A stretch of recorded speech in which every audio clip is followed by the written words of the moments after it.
Hey everybody, it is Grant Robbins again in the garage, continuing to talk construction, some of the things that we deal with in our business.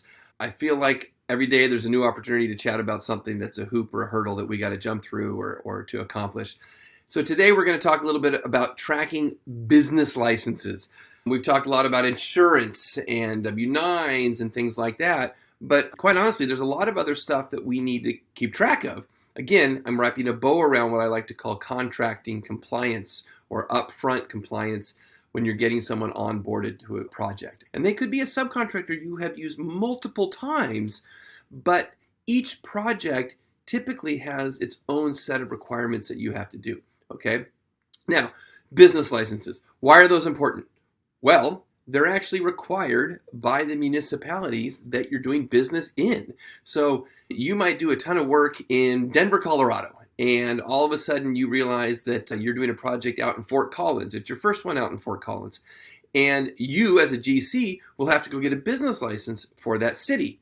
Well, all of your subs that you do work with, that you might be pulling to Fort Collins with you or pulling in from other areas, if they have not done work in that city before, they will have to have a business license for that city.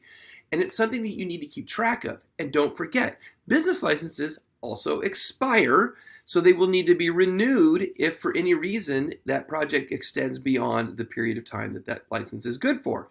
So it's, again, another thing that has to be tracked.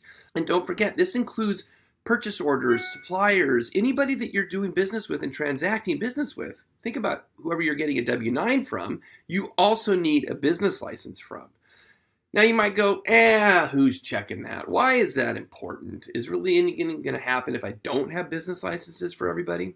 Well, I can tell you, yes, you most likely will. It might not happen in every city, but there are many cities where I work, for example, that will track that. And they don't do it until the very end when it bites you. What do I mean by that? At certificate of occupancy.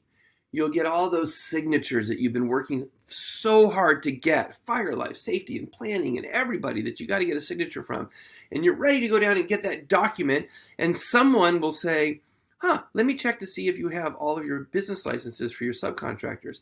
And you need to give them a sub list, and then you need to show business licenses. Or they will check their system to see if they're in there. It will bite you. I've had it hold up certificates of occupancy.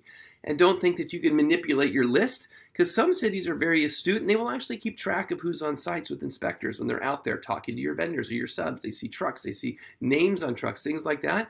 There are people that are checking to make sure that they have business licenses. Don't forget, this is a revenue stream for the city that you're working in, and it just makes sure that everyone is above board. So that is it on business licenses. Make sure that you have an accurate way of tracking those for your projects. Again, you can't just get a blanket one. Not going to work. It's got to be specific to the projects or cities that you're in. Anyways, make sure you have just a way to track these things. Tracking in our business is important. It's required for a lot of things. And business licenses is just one more element that you need to put on that list. Anyways, that's it. Take care.